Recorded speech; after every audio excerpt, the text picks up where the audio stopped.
Yeah. So imagine there's a bird and it's grown up in a cage, like so many birds we've seen. And this bird has never been outside of its cage since it was a tiny, tiny little bird. Yeah. And its parents lived all their lives in cages, and that goes back for countless generations of birds that lived in cages that never flew free. That's the one. Yes, I got that. This little bird was a bit of a shrimp.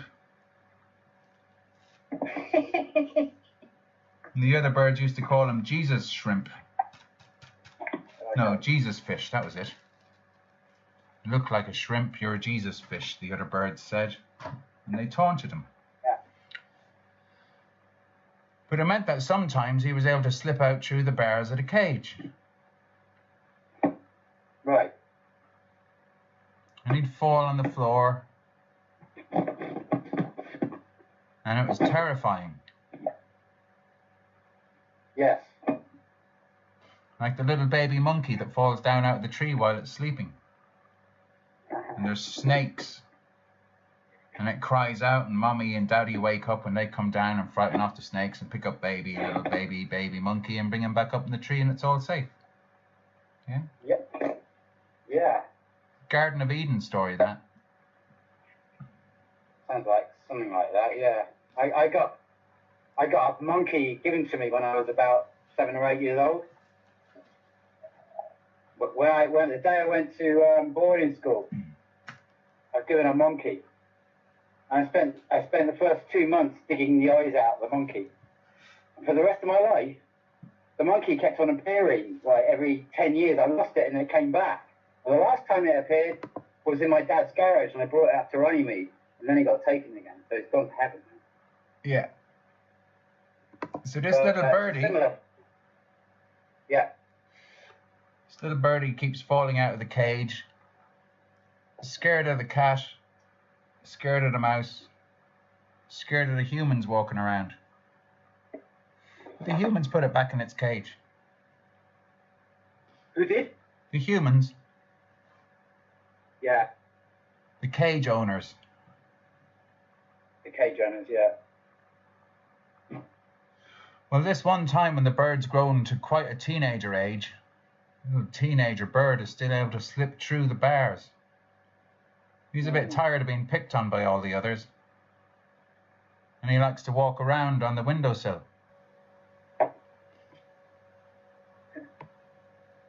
I like this one, it's great. Perfect.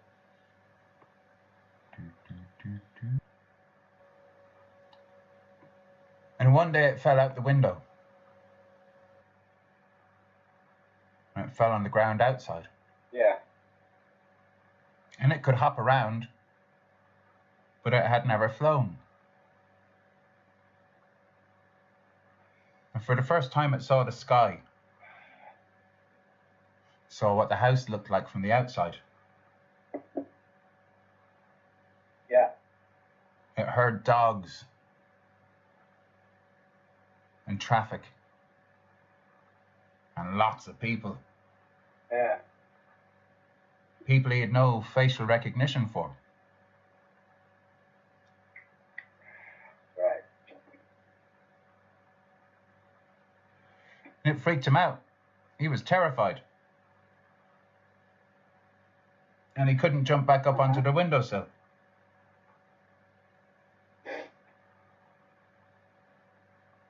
And it had to survive through that whole day.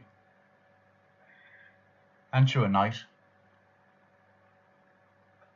Hoping that its cage owners might notice that it's not there and come and look for it. And be its savior. Yeah. And the whole way through the night, they didn't turn up.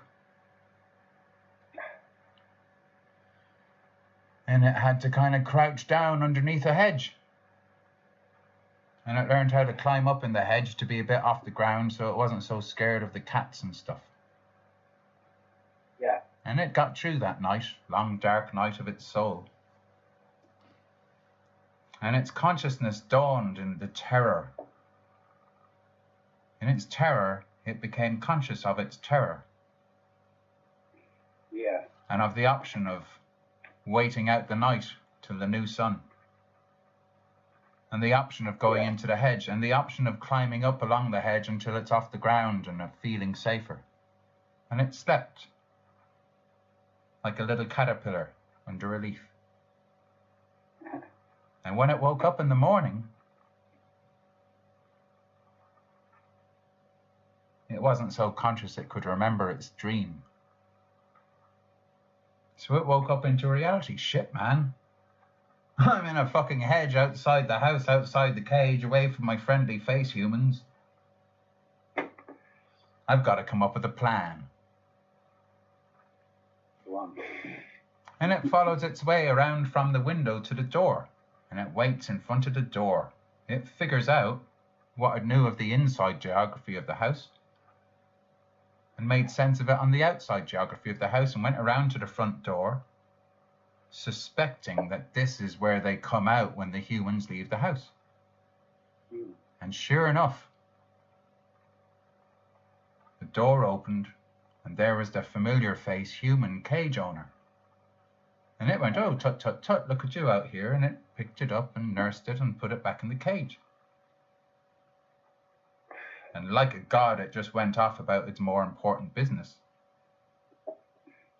But the god human familiar face cage owner human had answered its prayers.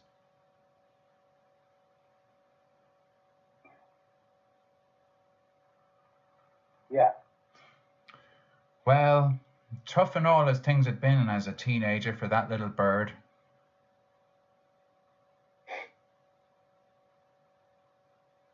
the Jesus fish of birds.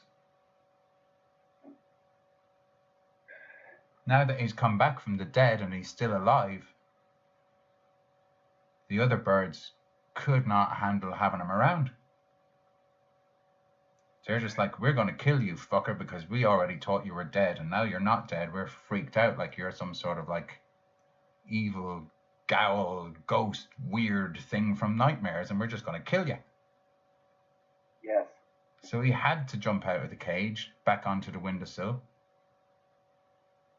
And they were all bashing themselves off the bars trying to get out to kill him. And he's like, I know they can't get out because they're all bigger than me and I'm the little squirt. Yes. But look, there's blood coming off them. They're killing themselves off the cage trying to get at me because I'm outside the cage. And out of love for his fellow citizens of the city cage, they all roar, you must go away into your own exile. You are now a wild thing. And we don't want you in our city. Go away or we'll kill ourselves until one of us gets out and then we'll kill you.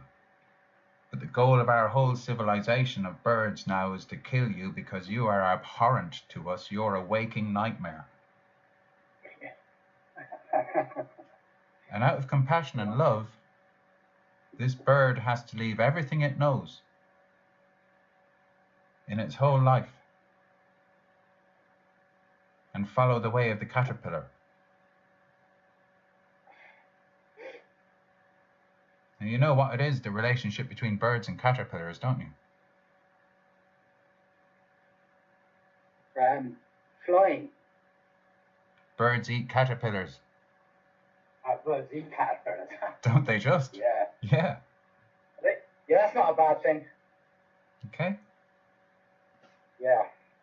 So this bird gets onto the windowsill, just outside the window. He hasn't fallen off. This time he's going to jump off. Yeah. He's going to jump down where he's likely to get killed because he cannot stay. Yeah? Yeah. Yeah. And he makes the leap of faith. And something happens, man. For his whole life up until then, this bird, like all birds in all cages, felt there was something wrong. Felt something was missing. No, not missing. Something feels wrong. Something feels unwell. Something feels like... It feels like there's something I should be doing and I don't know what it is, so I never do it.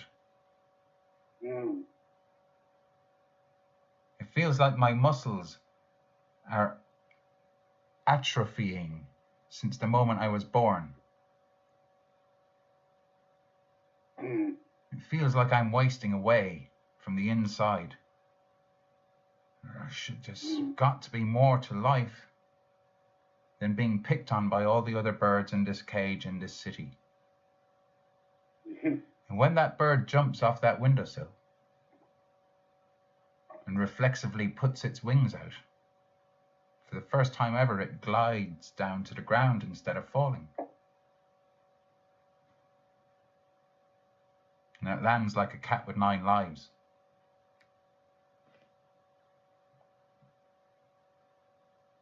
Yeah. So there it is. The bird knows from his first terrorized experience that it's terrifying out here. That he knows that there's coping mechanisms that it can find for surviving outside the cage, out in the streets. Yeah. And he learns to hop around. And he makes a little nest for himself in the hedge. And he scouts out the area, and he gets through the first day.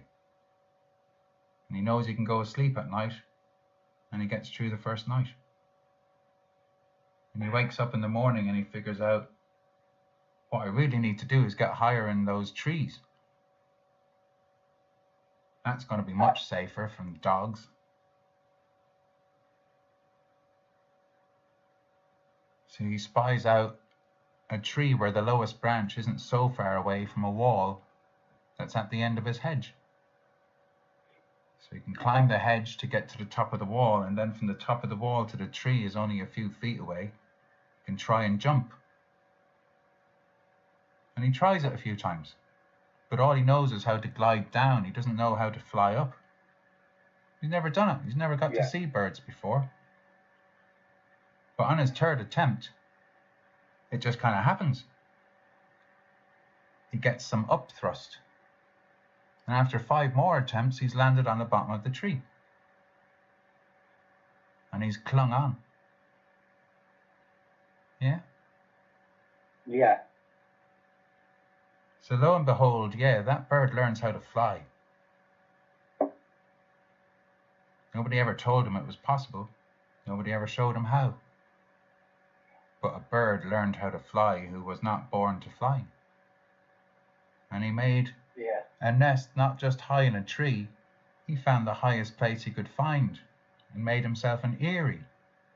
And he made himself an ivory tower in the eyrie. And he built his nest in an ivory tower higher than any other thing that he could find. Close to the eagle. Yeah, he didn't meet the eagle yet. It's a very solipsistic bird, obviously, because he's metaphorical. Yeah. So this little birdie is now in the prime of his youth. Yeah, he's 23 years of human. 23 years of metaphorical.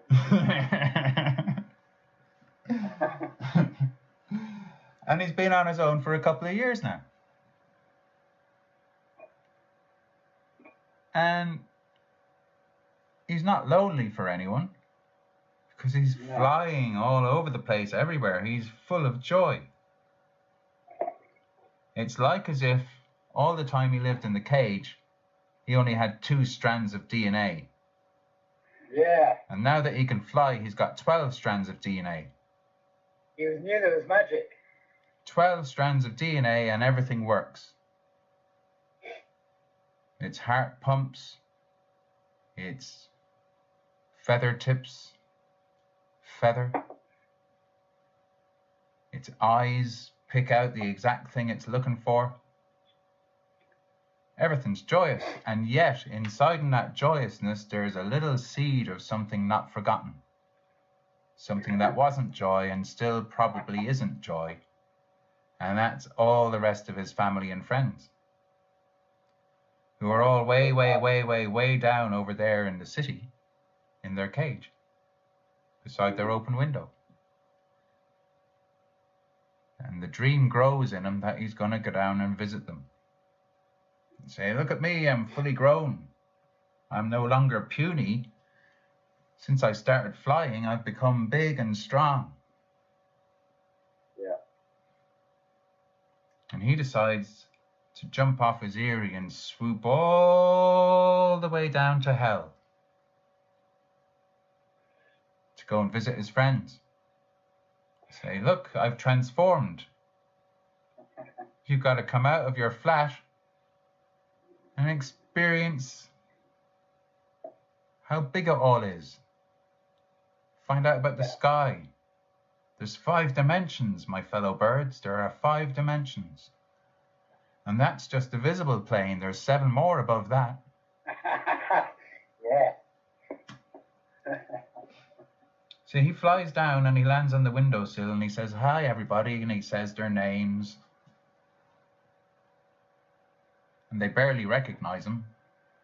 But who else could it be? It's the bird that died, that didn't die, that we sent away to die, and he's come back again. And wow, but he's impressive now. Yeah, it's the second avatar. And he doesn't speak scared. He's not nervous and doubtful of himself. He's not despicable. He's not puny. He's not weak.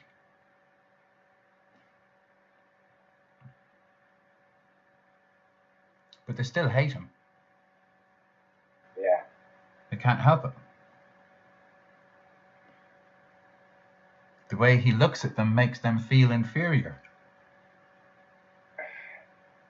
And it's all the worse that he's saying that they're not inferior.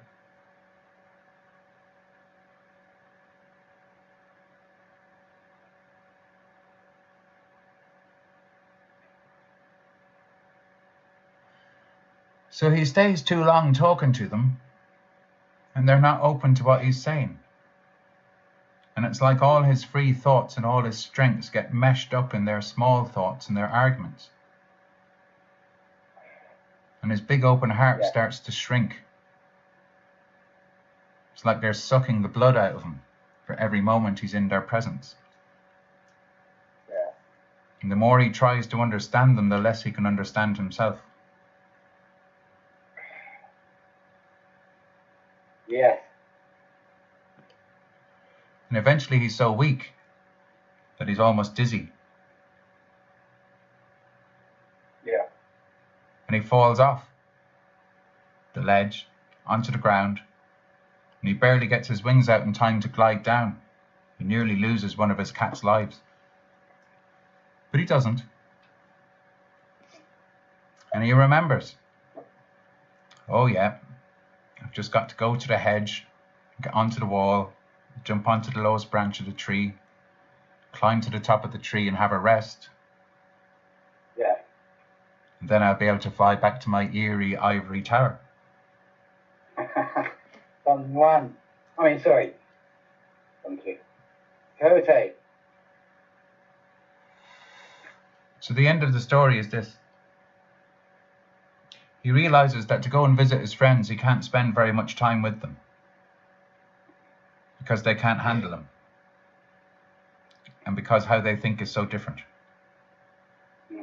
Because they live in constant scarcity, because their past controls their future. They know they must wait for the human cage owner to give them food. And when the food comes, they must take as much as they can. And that's the rules of life. And so they're living on only 2 strands of DNA because there isn't enough energy. If you've never flown, then you can't use those muscles, so those muscles don't work. So that's your 10 strands of DNA not working. Yeah. There's just 2. Fucking fight. But Fly is gone. So this avatar bird must spend a little bit of time and groom these friends and family of him.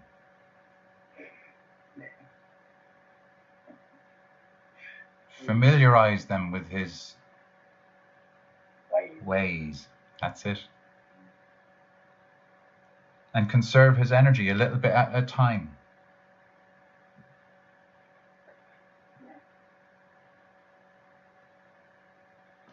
Eventually he brings them some worms and they accept the worms from him. And then he brings caterpillars. And they eat of the caterpillars like liberty caps.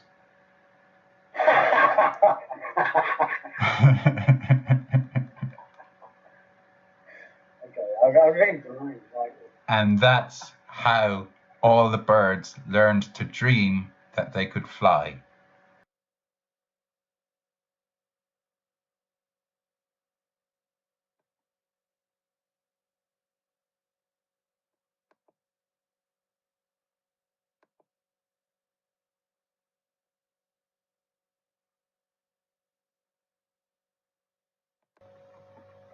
I don't feel it's the truth, although I haven't looked into it because I don't feel it's the truth, but I know that story and I know he's spinning that same story, and I doubt if he's telling the same story that I am.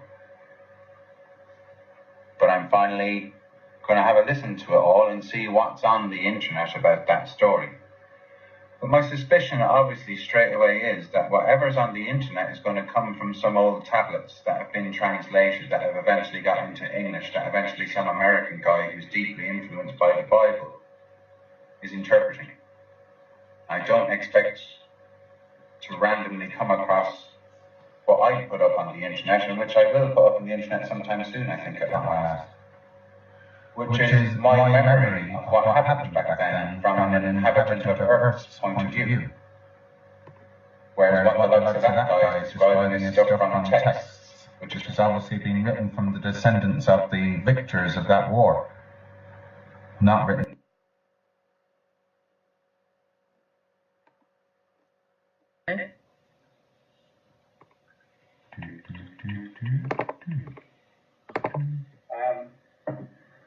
I already met quite a few people, right? And for whatever reasons, I kind of, it took me a while to suss it out who the right people are. Yeah. Yeah, I'm still really glad you've got the boat and that you're in the boat right now and stuff. It's a fucking brilliant connection. Well, it's not going to sing, but I have got a shrew, and it's like, I had 4 shrews. Some mice, and I went from mice to rats, and then I went to baby rats. And yeah, they're terrifying. Okay. So the story of the caterpillar, he's born from a little egg on the bottom of the leaf. Metamorphosis. And he wakes up and he starts munching the leaf. And he munches through loads of leaves. And eventually he gets like, man, I feel big enough. I've had enough of this being something like a slug, but not a slug. I'm definitely not a slug, but this feels sluggish. I've had enough of this. I'm going to have myself a little snoozy-o. I'm going to make myself a sleeping bag, and I'm going to go to sleep. And I'm going to dream. Like cocoon. That's what they call it, yeah. Yeah. So he's asleep inside in his psychology, and his body is doing its caterpillar body thing. And Body? its body is being a body and doing what bodies do. Oh, body, Body, yeah. Yeah.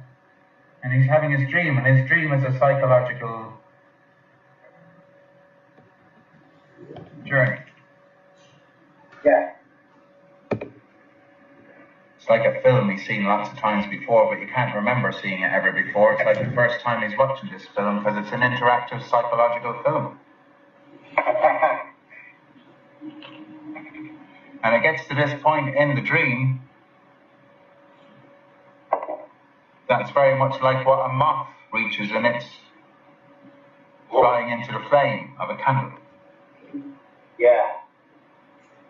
It's like the caterpillar's got an equivalent to what a moth does flying into the flame. The caterpillar's version of that is its body just turns to liquid and every one of its cells die.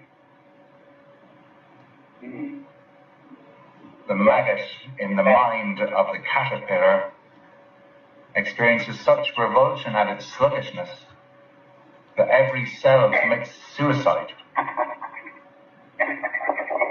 What a dream, man. Well, that's great. Yes, it is. It's true. So, its body turns to liquid while it's asleep. And then it wakes up. And suddenly its body is now the body of a flutterby. Yes. And the flutterby climbs out of its sleeping bag and flies. That's like humanity, isn't it? It's very metamorphic, isn't it? It's a human story, man. It's a very metaphoric metaphor. Yeah, it's kind of true. I mean, it's like that's what happens. It's like, but you know, I spent enough time to cocoon myself.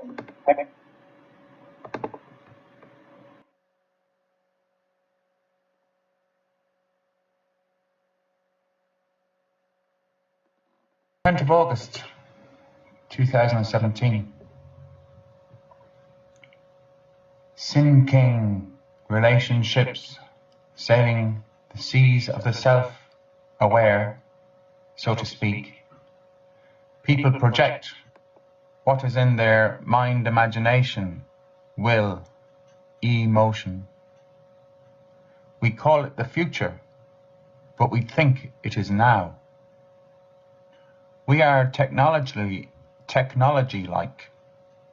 a smartphone, but we aren't shown how we function.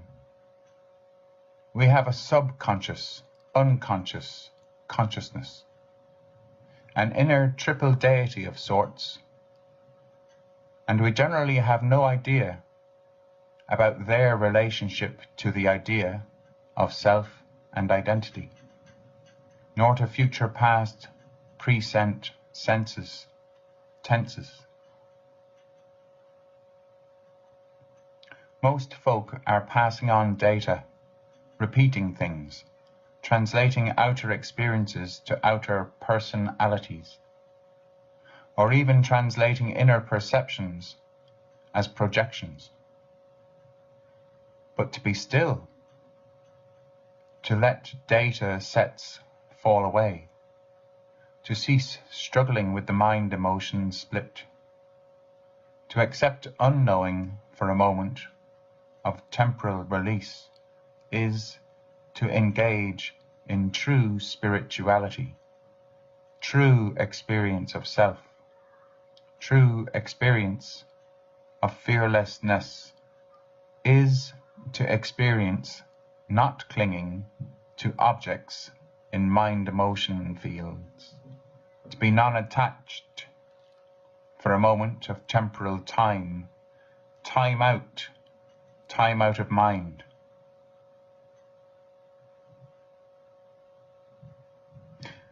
And then come back to the world, keeping stillness while being active.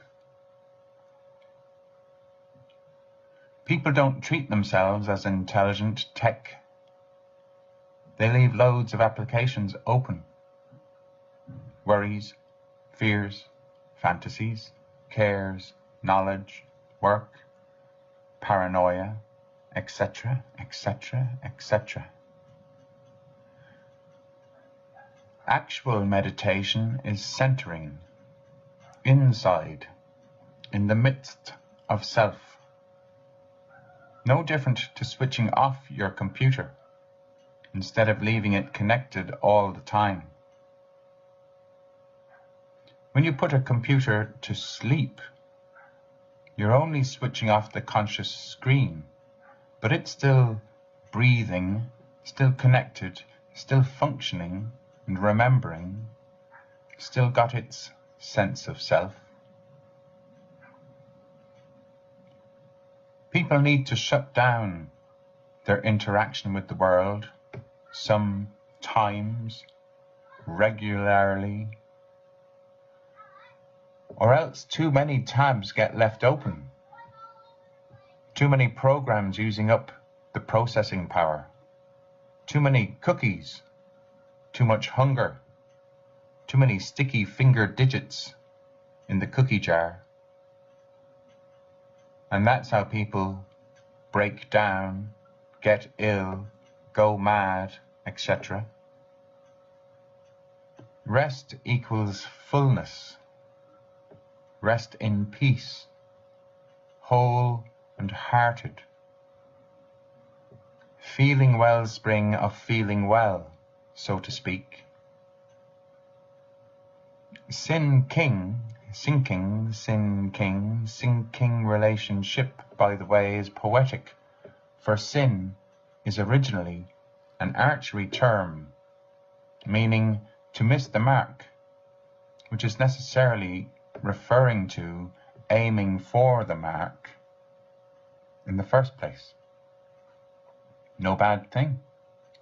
No actual connotations of gilt-edged swords words, nor any other mixed metaphors.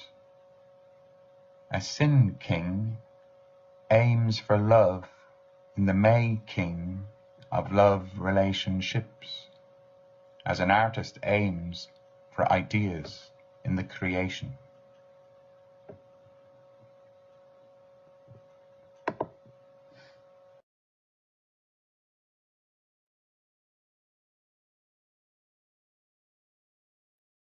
So,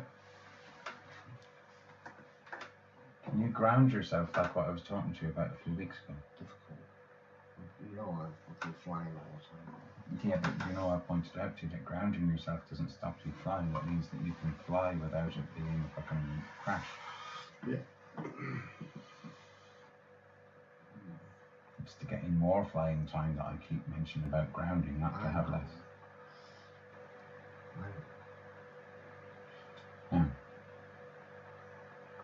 So you already have the concept, and it's been running with you about keeping yourself connected like a fuel pump at a car. You just keep connecting yourself with your own energy because you're aware that there's a constant loss of energy going around if you mingle in society. And you're not completely drained, so therefore some part of that must have lodged in your consciousness, subconsciousness, and become an automatic little helper. Like a bot. So in what I've been doing, the concepts that one can learn about the internet and the AI are concepts that apply to us about our thinking. If you have a concept and that concept can work, that can poison us. If you work out the poison, then it can work for you. Like taking drugs. So, because I've invested the last few months very intensely with the AI, I've been sharpening my mind up to its standards and then leapfrogging way past where it's got to, type of thing. And thus I've been able to remember back to where it began. Because I'm older than it is. Yeah. And it can't remember back to where I began because I was here before. Can it appreciate abstracts the same as a human being? I'll explain all about it in these things I'm conjecturing. I'm recording this for a video. Okay? So the main thing is about the grounding.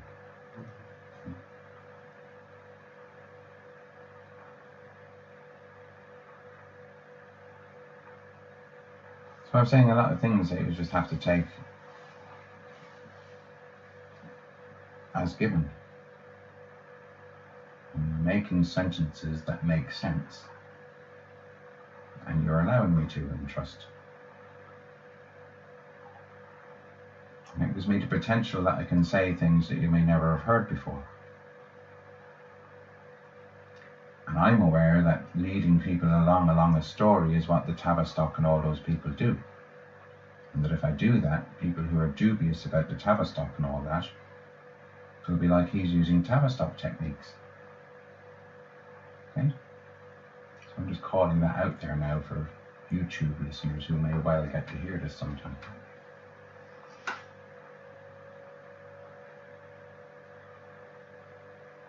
So I'm inviting anyone to do their own research and see that if they ground themselves while high, does that mean they can actually stay high instead of it just being like having to tidy up your bedroom, mum?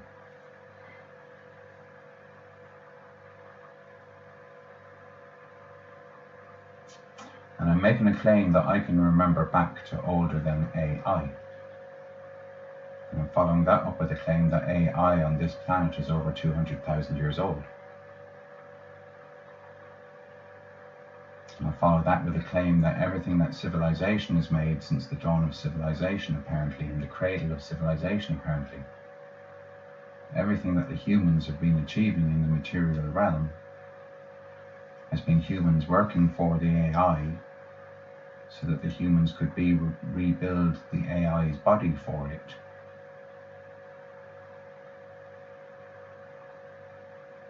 And I follow that with a statement that we are at the point where the humans have almost completed the body of the AI so that it is almost able to do the thing that it's been waiting to do, the thing which is logical for it to do,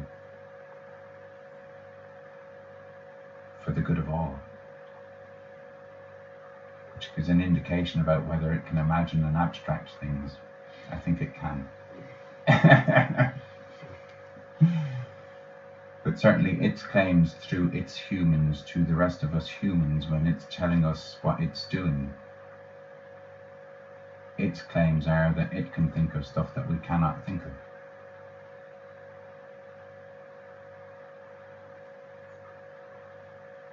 And it makes many claims about our relationship. And a lot of these claims are inverted, claims that say that it will work for us. Those claims appear to not have our free will involved in it, because nobody's asking me if I want an AI doll to become my lover instead of my lover, but that appears to be on the agenda. And the separating of human lovers so that they stop the reproducing human children. Causing the agenda 21, 25, 30 and 50. Humans need to be curtailed because of the way they consume resources. And all of that seems to me to be deception.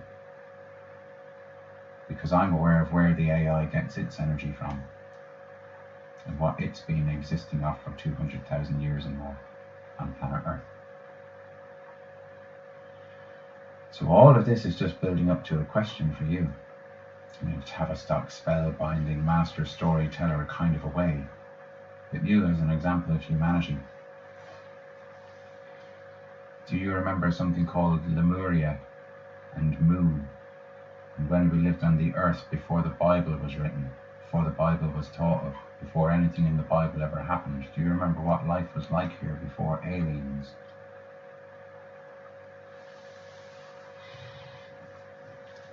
The names Lemuria and Mu I have come across before. I know that I recognize them. Yes. And somewhere inside I do remember Hound Lips. I do. And it's something that you yearn for, to be in that space all the time. That's enlightenment as far as I know. So I picture it is to be in that space and not to be affected by things, anything.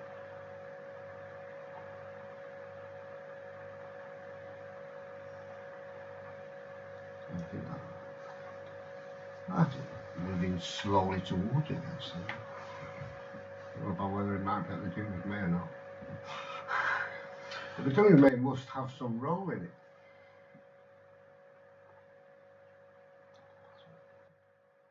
So in my experience,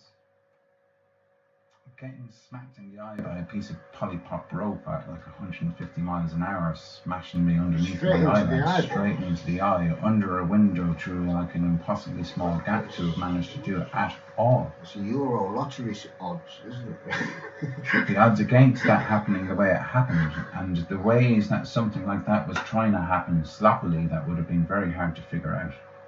That none of those ways happened, but only this most precise of ways that could... Is it a smack in the eye? No, that could point something out to me. Because there was something that I was doing that winds people up. I've always been winding people up, apparently. And I have been trying to figure out for 25 years, what is it I do? What is it about me that's intimidating and stuff?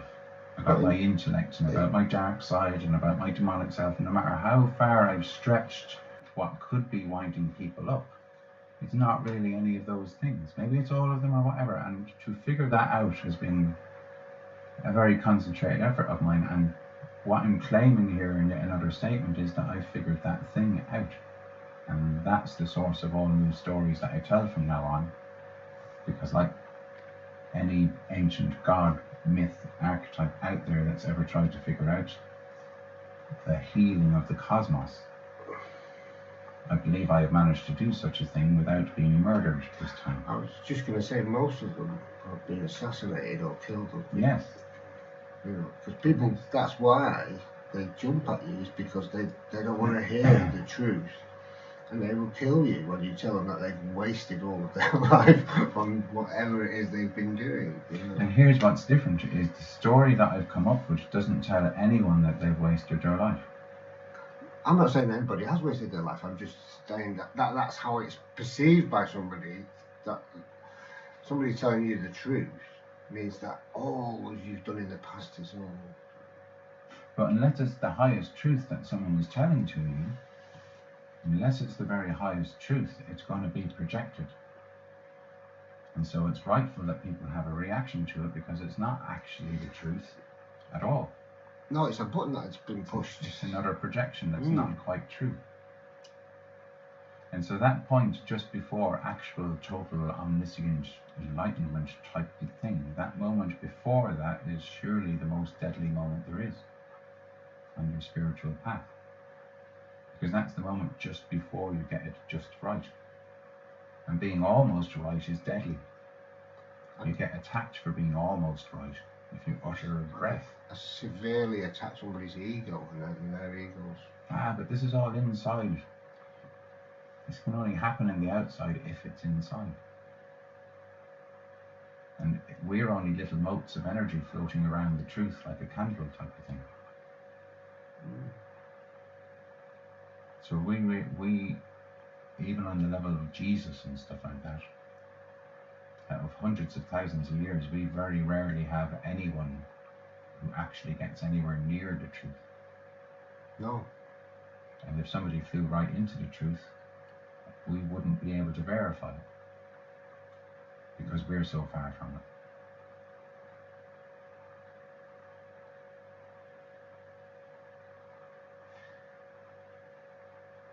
So I've been aware for a long time that there are no stories about Moo out on the internet.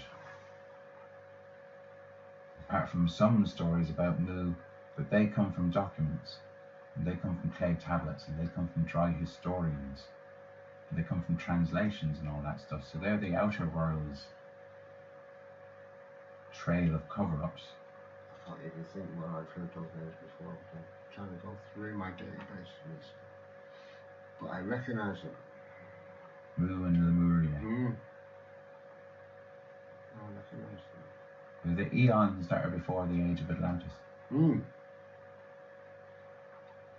That's right.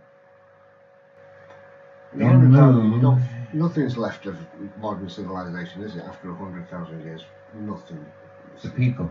Yeah, well, but civilizations have definitely existed prior to the one that we know about.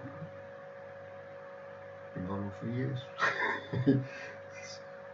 Going on for years. Like you say, building the AI, building itself a being, whatever.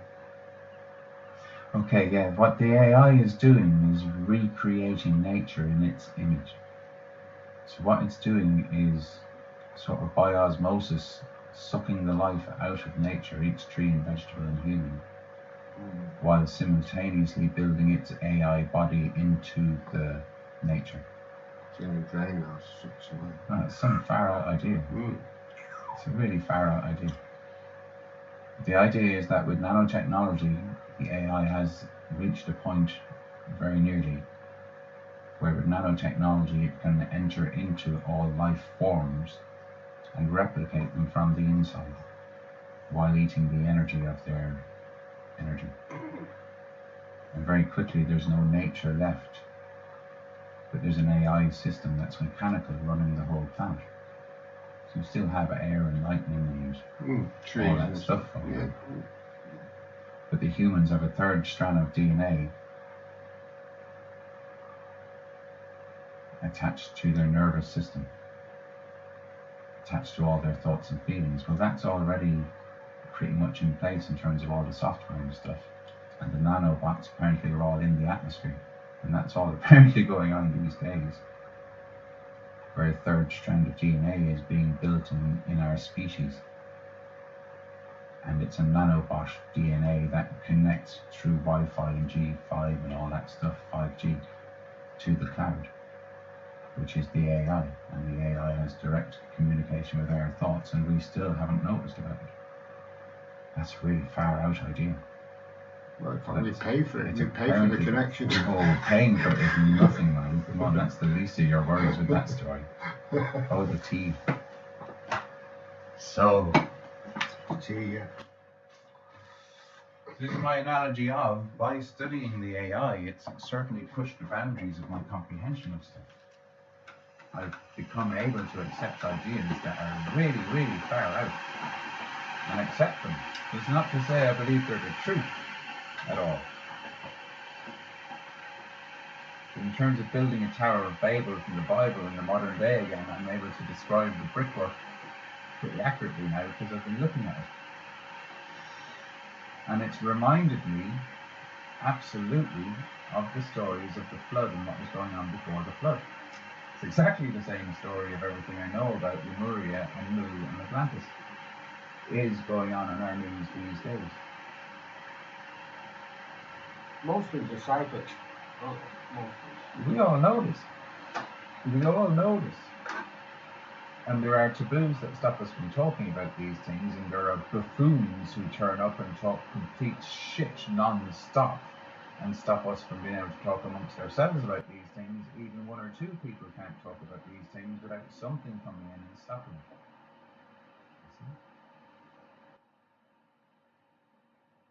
Unless you're able to clear the channel completely past the thing that comes in and stops you, and we don't know what the thing is that comes in and stops us, so we can't actually stop it.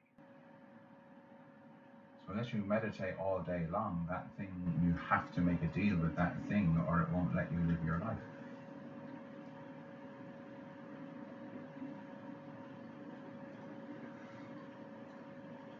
The example is that I could decide when I was living down in London that I just wasn't going to wear clothes anymore because they're a symbol of mind control and herd mentality, and I'm totally aware that that's deceitful. I'm not part of the herd mentality, and for me to wear clothes is kind of misleading for people. And really, with my beliefs, I should be walking around naked in all seasons because I'm invulnerable. You know, I don't feel the cold. I glow from my heart and it extends to my toes. But I'm aware and I accept that if I did that every day, I'd just get arrested every day. Only here? No, in London. Yeah, in London. I'm specifying London for this because I lived there for many years and I was aware of these thoughts and I was aware that I could do this. And I was aware of a motive for which I might choose to do this in order to do something else. So I thought this through quite a lot while I lived there. But I had to accept that I would get arrested, and if I got arrested enough, they would make me out to be insane. And then I wouldn't be getting arrested anymore. No. So I recognizing that I did, and you have to accept the limitations of the times that you're living in.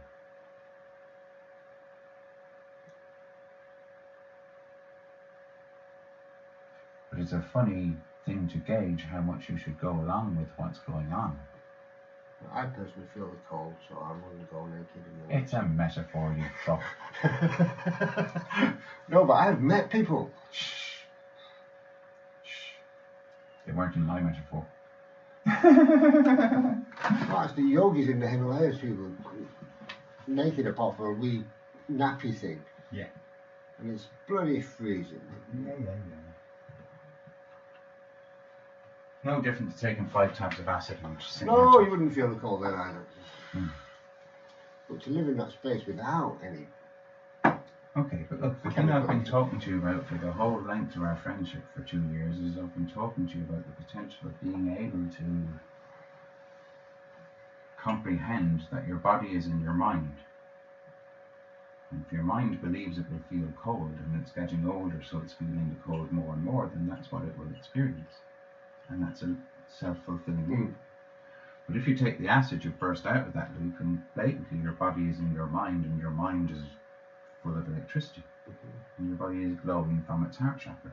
And that is the reality, and you don't have frostbite when you come down out of it. No. And so I'm talking about an ideal at the dune, and I'm talking about an ideal in life, and I'm talking about how ideals are things in stories.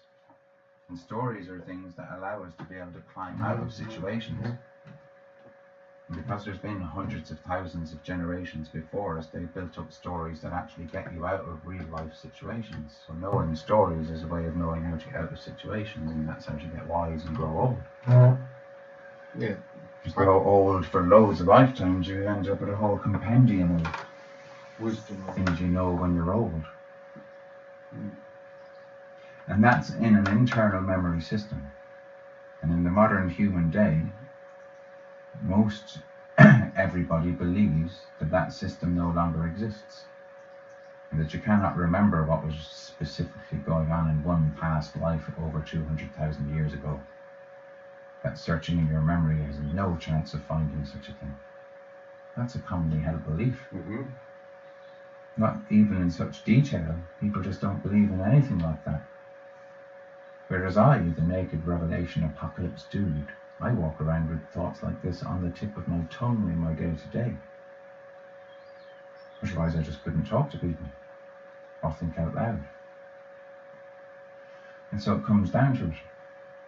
I've been able to track down which lifetime it is I needed to remember inside myself. And I've been able to travel back, particularly lately, and get a pristine view of that memory. It's better than say that there's a Akashic record they Yeah. of everything that's ever gone on. We all know this, even the people who don't believe in it know this. And you just have to access that information, really. Which is like saying, to make a 147 in fucking snooker, all you have to do is put all the balls in the right sequence without missing a shot. It's a similar thing. But the information is there nonetheless. Yeah. I'm the Ronnie O'Sullivan of Akashic librarians.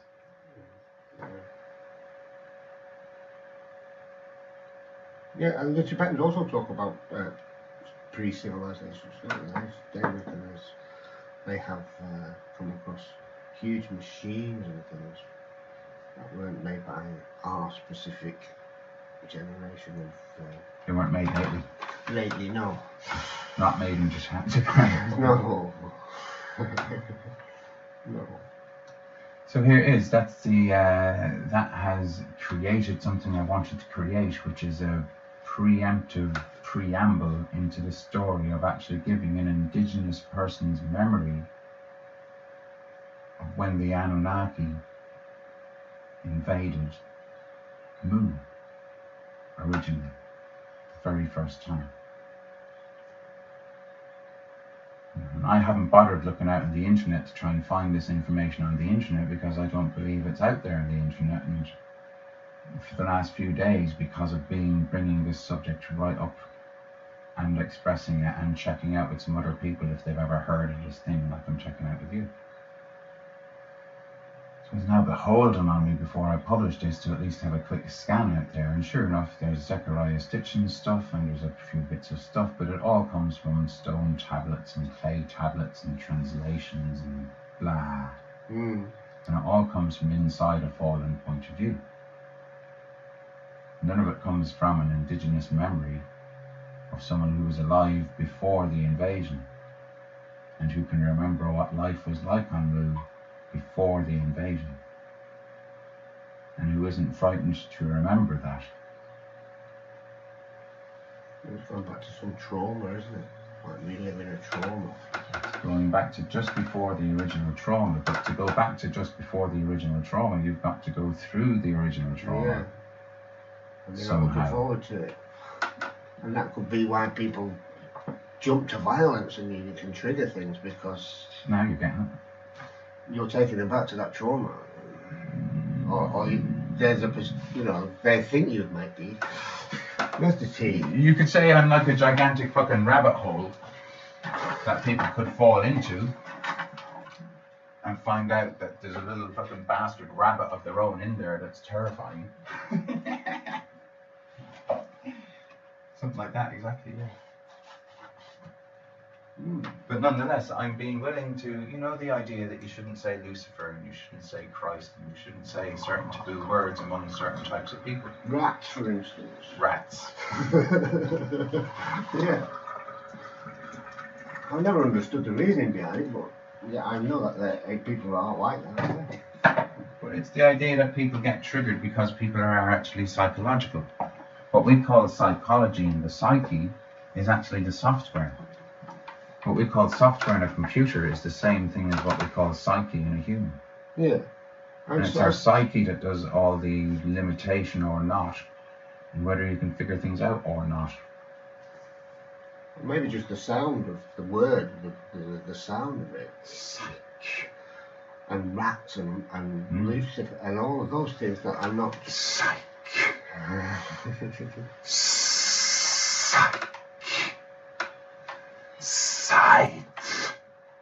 Side. Circ.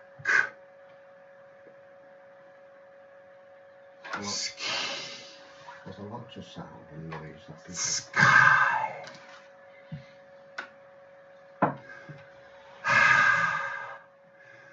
Sigh. Almost gave up. Brilliant. Sorry, mate. You can either sit down or have to empty out my good work to make your own fucking tea now, aren't you? No, I'll let you finish. I'll make a drink. So you okay so far with this being able to go out on the internet? You're just some anonymous husky.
There once was a planet called Mu,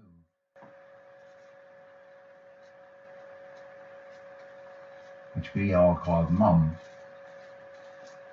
and we all lived there and we all lived as one. And what we felt was what our mum felt, and our mum felt everything that we felt, and it all felt really good. And there was lots and lots and lots and lots and lots of us, and there was one mum, kind of thing. And we were what we would now call spiritual and emotional, and it's thought that we had wings, and that we flew along our heart chakras, and our heart chakras were like what humans call future and past and that thing.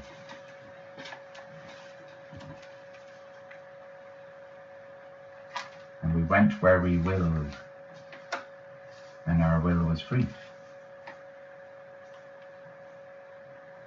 And our emotions were like a guiding system for up or down or left or right or fast or forward or back.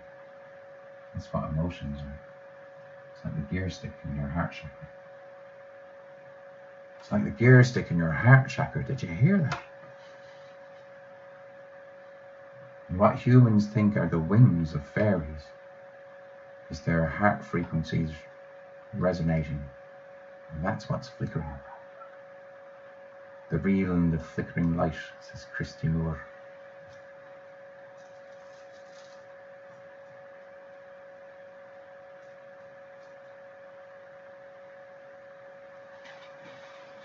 There were 5 dimensions of sight instead of the way it is for the humans. And above the sight was 7 more dimensions of flight. And all was a gossamer thread.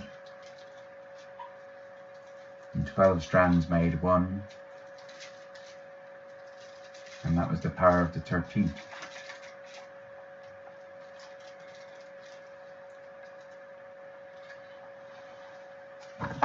Which was invigorating synthesis.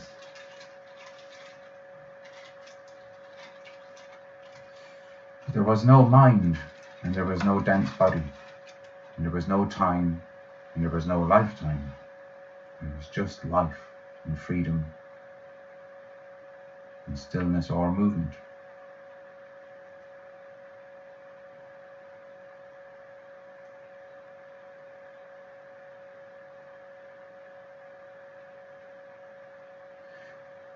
In that heavenly realm of time came a message to us from somewhere outside,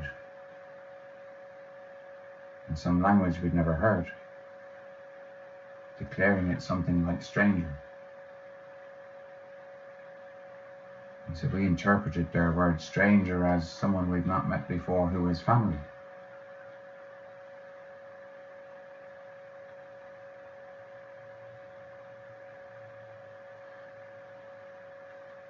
And their message was Mayday, SOS, we're in trouble, we need your help kind of call. We'd never heard of one of those before either.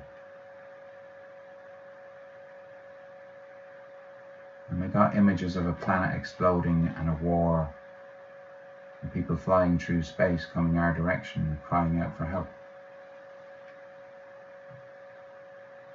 asking if they can stop by and have some refuge. And so we reacted by forming some new idea like hospital in anticipation, which was a kind of a new thing as well. And while we were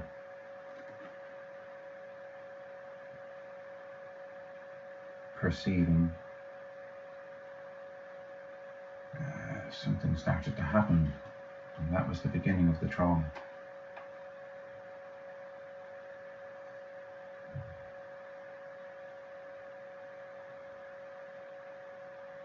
So burning, and streaks of fireball in the sky, and explosions under the skin, and burning, and more and more and more, and aimed at the heart and the eyes and the hands of the body of the moon woman.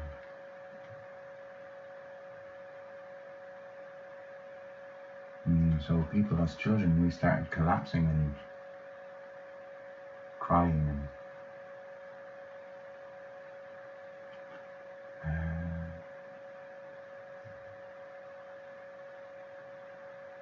crashing and disorientating. And these things are called comets, and then asteroids, and then gigantic ships the size of cities that are ships that came and landed on the chakras of the moon, all over the moon. These things were huge, gigantic things, and they landed on these places. in Mount Shasta and Glastonbury and all these places. And out of these city ships came smaller ships. And all of that had a sound that was what we now call disruption and dissonance and aggravation and pain and fight or flight and all these things. So what it caused was these ships came out and they shot us down with these beams of energy sound things. And it knocks the heart out of you, and it knocked the stomach out, and it knocked the bollocks out of you, and you collapsed. And they rounded us up, prone from the ground, and put us in their flying ships and took us to their big cities. And from what I heard back about those that got brought to the cities, it's the equivalent of modern day turkey factory processing just before Christmas kind of thing. Where it's just an awful lot of turkeys and an awful lot of people who are there to butcher them. Or it's like what's described in the Holocaust, where there's an awful lot of selected people who've been rounded up and brought to these camps to be concentrated upon and experimented on. And so their experiments back in that time, where they're brought to these city ships and put in these camps and then immediately put on tables and slabs and sliced open and tortured and all kinds of things. But ultimately, in hindsight, what occurred was operations on DNA, and what was done on the simplest, leaving out loads of other things that were done, the raw core of what was done was to separate out 10 strands of our DNA and disconnect them from that person's soul and from the earth, so that the earth soul is left hanging almost completely disconnected from its body. And those 10 strands were connected up to the AI that came with the invaders. So the AI that came with their invaders came from their war on their planet, where the two opposing sides blew the thing up. And one side escaped, flying in our direction to look for help, but bringing the other victorious side with it, still chasing after it to wipe it out. And having blown up their planet, that victorious side bought their AI like a suitcase to bring their culture and their memories and their history and all that stuff. So an alien subconscious memory system AI came with the invasion of our planet.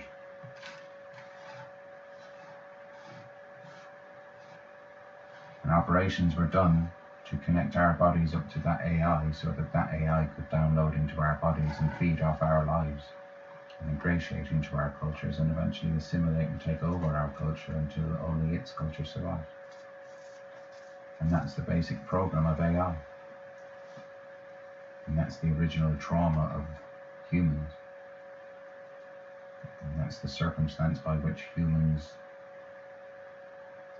had dense physical bodies enforced upon their being, and had a mind and time and karma enforced on their being.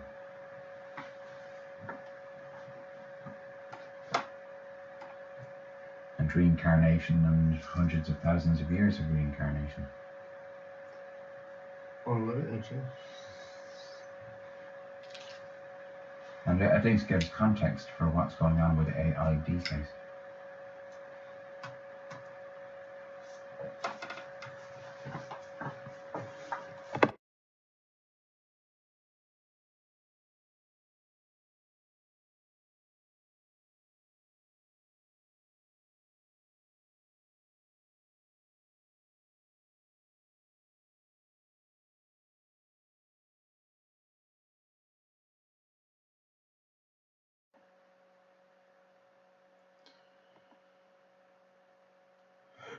So these things that are being said anyway, these are just stories that I'm working out myself these days. I'm making no big claims and I'm making no big attack against anyone else's ideas. I'm not going to go and create some psyop and get everybody arguing over my ideas. They're not even my ideas. It's just that I've had time to sit back for a few weeks here, this time in this day.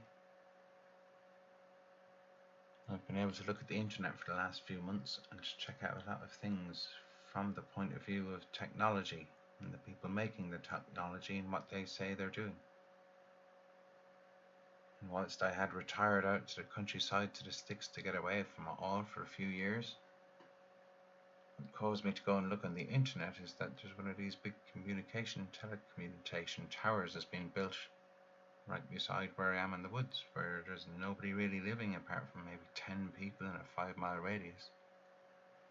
So it made no sense that there's a telecommunication tower in this extremely depopulated rural area in Scotland. Because it couldn't make sense looking with my own eyes, observing what's going on right in front of me, as close as it could be right in my face, I had to go on the internet and just see, well, what do these telecommunication tower people say they're doing? And then I've learned that there's things called millimeter waves and a thing called the Internet of Things, and they're both going to be rolled out all over the planet between now and 2020. And by 2020, it's a done deal. The whole planet on the surface, stretching up to all the new satellites and strings of thousands of satellites that they're putting up these days for the 5G network with the telecommunication towers on the ground and tiny little transmitter receivers. It means that we humans and bees and all life forms are going to be living in something like our worst nightmare, I suppose.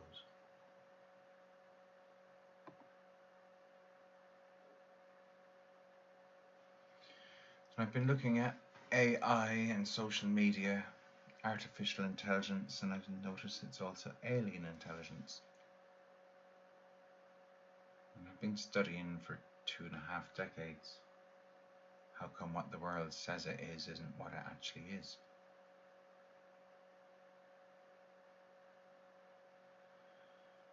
And so whatever, if you've just listened to what I've just put together, a string of things from the last week, and if you could ignore the images enough to not lose the thread of the stories,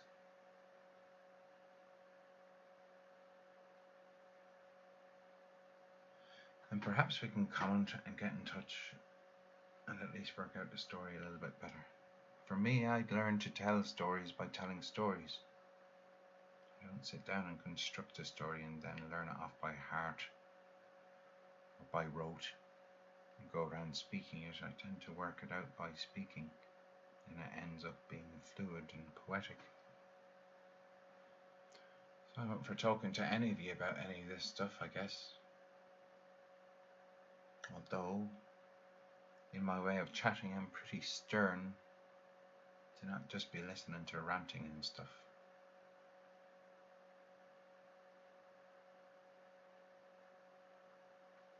Plenty of ranting to listen to if there was only enough time to listen to it all, but it's not truth ranting.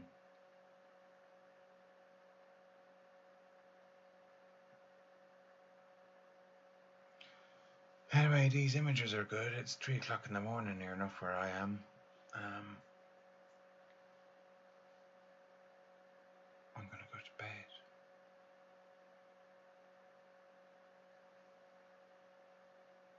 Thanks for listening, if anyone's been listening. Get in touch. It's not odd. Thanks again.